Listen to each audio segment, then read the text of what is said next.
Hi everyone, welcome to Queen Mary University London. This is the campus in Gozo, Malta, and I'm Dr. Leeming, Head of Clinical Skills and Communications.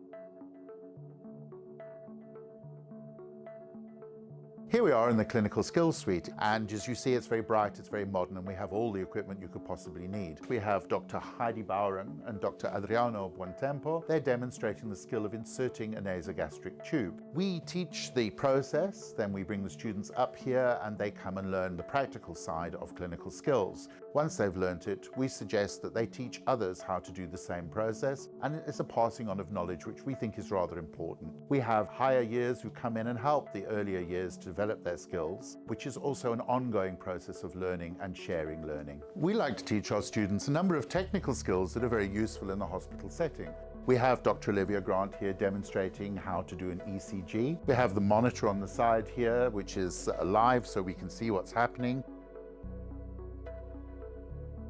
Hi, my name is Dr. McMahon and I'm also one of the Clinical Skills Teaching Fellows here at QMUL Malta. Let me introduce you to our SimMan. This is a piece of equipment that we use to teach the students how to examine a patient systematically and how to stabilise the patient using an A, B, C, D, E approach. We ask the students to respond to the patient's parameters in real time whilst their colleagues view them from the room opposite.